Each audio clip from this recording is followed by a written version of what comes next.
Okay, so we're back and we're going to talk about arrangement and why I think arrangement is the most important part of a good drum part. Um, let's take a step back and look at, a lot of things that people think that are simply wrong because you'll need to correct those beliefs if you have them. I read YouTube comments quite often, and I used to be the person myself back when I was still, learning how to make a decent hip hop beat. Where I used to think that there is this magical, mystical thing called, an MPC bounce, where if you don't have an MPC 1000 or a Roland drum machine or whatever, then you cannot get your drums to bounce. The thing is, that's ridiculous. It's absolutely not true. Everything just comes down to arranging and tweaking your things a little bit to get that bounce. And the other misconception is thinking that bounce is a byproduct of either just sounds or sounds and time arrangement. It misses out one key component, and that's volume. Changing volumes of sounds, varying volumes.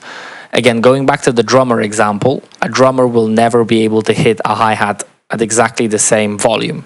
Sometimes it'll be a little louder, sometimes it will be a little quieter. They'll keep it more or less under control, but there will be variance, and that variance is what the human ear is looking for.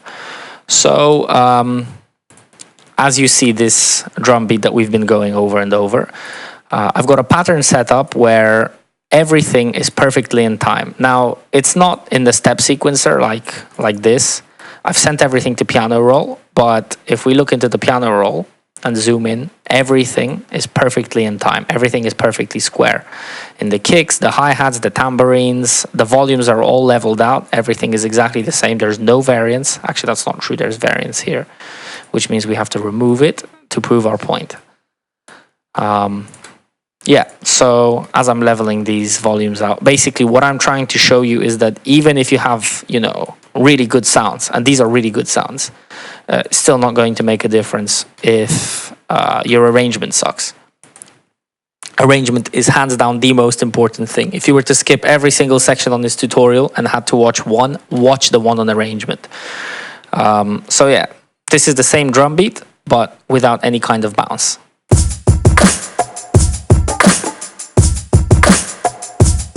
Do you hear the difference? This, it's robotic. You can't swing your head to it. You feel silly doing it. Whereas if we go back to this one,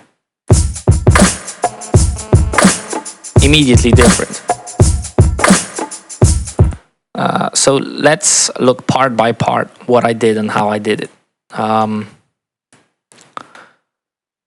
So step one, the first kick, the one that's on the first beat. 1, 2, 3, 4. The one on one and the one in the first and third beat. Regardless of what it is, I like to delay things. Look at this little space over here. You highlight it. Sorry. Yeah, if I highlight this little space in red, there is no kick in that little space. Why am I making things late?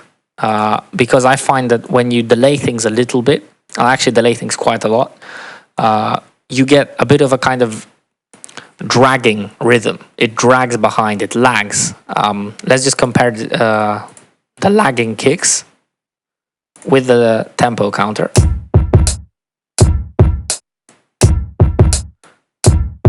Even with that terrible hi-hat, you still hear some kind of a bounce.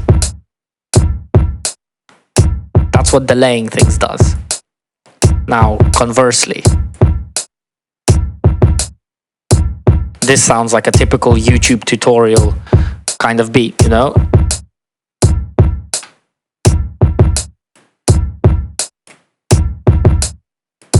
with all the volumes exactly the same. So with hi-hats, not hi-hats, with kicks, if I was trying to turn this pattern, just so you can see what the process itself looks like. I'm going to zoom in. I'm going to highlight all the kicks, select none. What this means, when I select none, by the way, I'm expecting you guys to know this. This isn't a tutorial for complete beginners, but You select everything, you go to none, and you pull it just a little bit. And now already you have some degree of delay, but it's still not quite there. Because these little kicks here, we'll call them ornamental kicks because they're not on the first and third beat. These ones can be pushed even further, as well as a volume variance. So let's push them a little bit further, create some volume variance, and now look.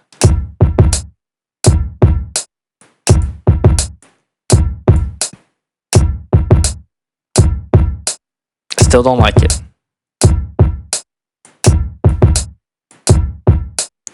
Okay, now we've got that bounce.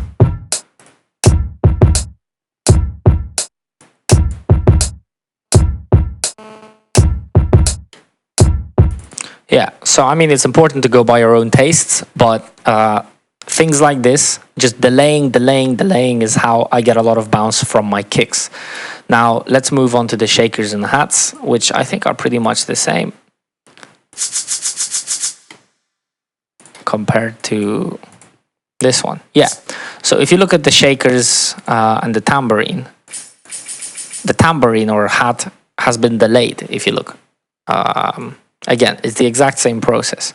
And the way I would do it is I draw them in perfectly in time as normal. Again, highlight everything. Select none, zoom in a little bit, and push them forward. So it's a bit late. It feels like it's dragging. Just a little bit, not too far. You have to go by your ear in this case. As opposed to... Can you hear how abrupt that beginning is when everything is at the same time? And you create this nasty frequency. But when things are a little delayed, and things aren't all hitting at the exact same time, you get that thickness. Now, the reason I didn't push the shaker forward is if you look at the wave shape of the shaker, it's got a long front tail and a long back, a pretty long back tail. And what this means is the sound doesn't begin so abruptly, as we've discussed in the previous section about sound selection. So if I delay, I thought if I delay the tambourine, which still has some degree of tail, but not so much, and keep the shaker at the same time, the delay between them will create a really nice and thick layer. So that's what we've got in terms of arrangement. We didn't change the volumes very much because I didn't think there was any need. Generally speaking, the things on the dominant beats, 1, 2, 3, 4, I don't really like the volumes to vary here. It's those gaps here where I want the volumes to vary on the what we'll call ornamental parts. Okay, now moving on to the ornamental hi-hats. Again, these are the perfect ones.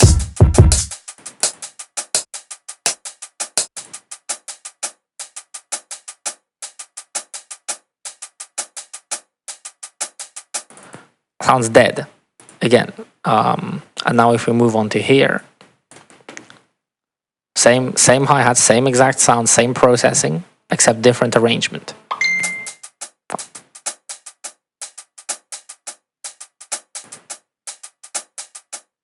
So you can see these ones, they've all been pushed forward, and there's volume differences. Now, if you don't know how to come up with volume differences for something like this, sing it to yourself, sing it in your head. If we go back to pattern 2, listen to how this sounds again.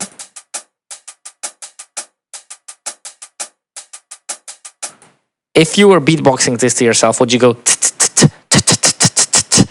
You see, I'm making it sound ridiculous, but that exposes it.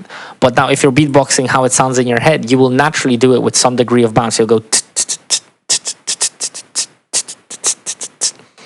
And the way it sounds in your head is probably the way you should be aiming to do it out here. So listen to the way you're doing it. Listen to the way you're beatboxing it. The answer is already in your head. Everybody who listens to music has some degree of bounce in their head already. And all you have to do is extract it.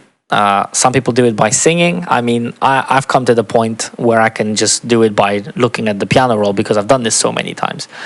But yeah, It doesn't always have to be the same volume that changes either. It just depends on the kind of bounce you're trying to do. With the clap, it looks like it's actually set before the perfect time, and it is by a little bit, but not as much as it shows here. The reason being is if you look at the clap, there is a clap sound a little bit before the snare.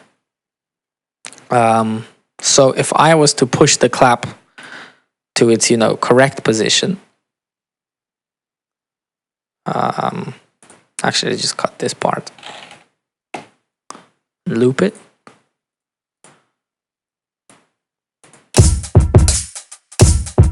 Sorry.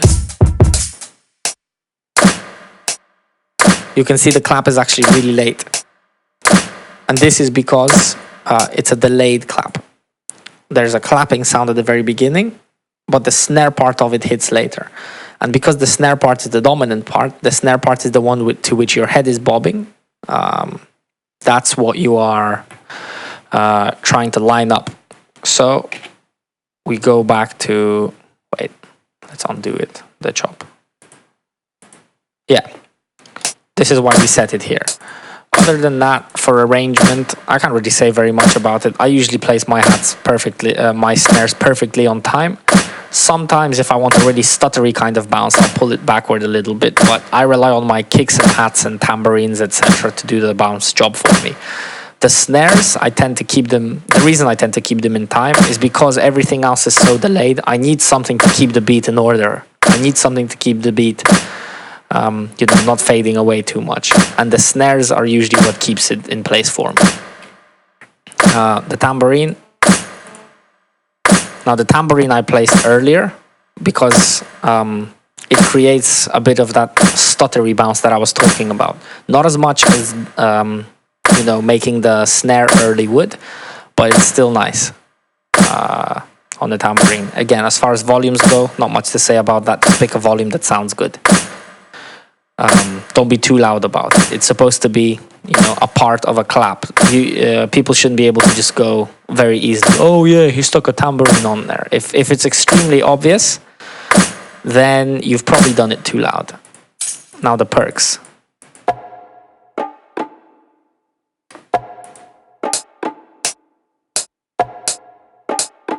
Again, no secret what I did here, they're late. Contrast it with the perfectly in time ones. That just sounds horrible.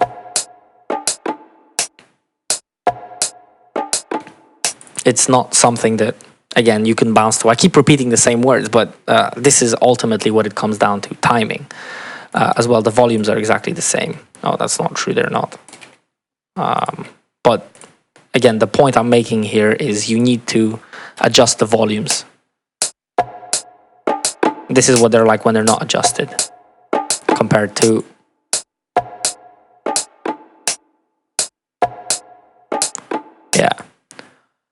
And the last part is the tambourine loop. I'm gonna go to the bad example first.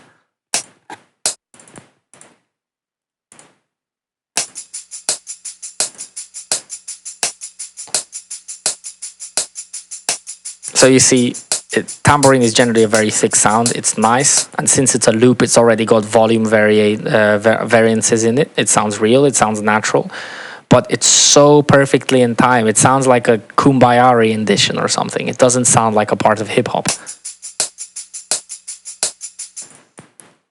Conversely, we go here, and I didn't make any volume changes because they're already in the tambourine loop. Because, going back to the drummer example, if you give a tambourine to a real person and tell them to shake it, no one shake is ever going to have the same volume. So they already did that for me. Now, all I did was, it's a delay method I use, and I'll show it to you because it's very formulaic, it's easy to copy. And you see how this helps the beat drag. If we go back to these ornamental hi-hats, not these three, you can barely hear the difference. The reason I've added them was just to add some texture to the tambourine.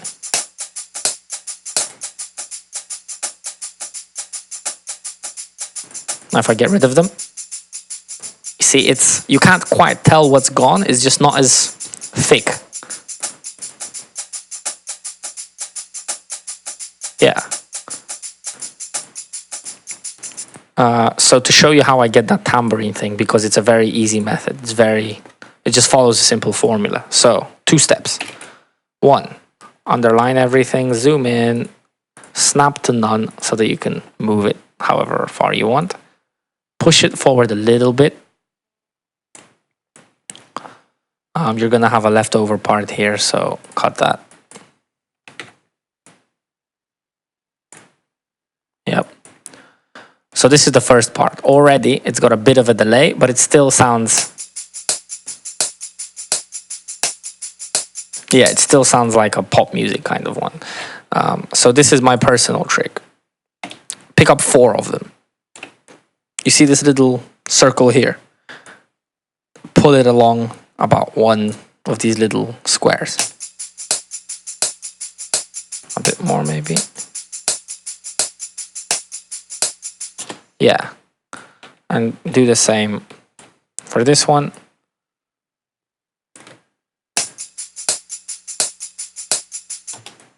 And listen to the difference between this half and this half, which already has some additions to it, but not the special method, if you will. Yeah. So that's a good way you can spice up your tambourine loops, hi-hat loops, whatever. It's formulaic, but this type of bounce really works for me. I use it in so many of my beats because it's just nice. It creates that dragging feeling.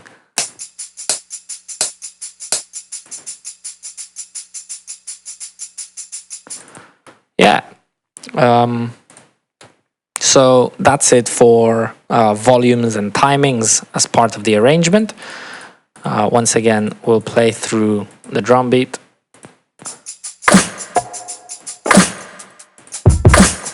Yeah. Okay, and the next session, the last part of it is going to be about basic mixing. We're going to talk about mostly EQ, a little bit of compression, reverb, panning, and why we're using little things like EQ, reverb, and panning instead of fancy effects. And the last one is we're going to touch a little bit on multiband compression, but not very much. Okay, see you later.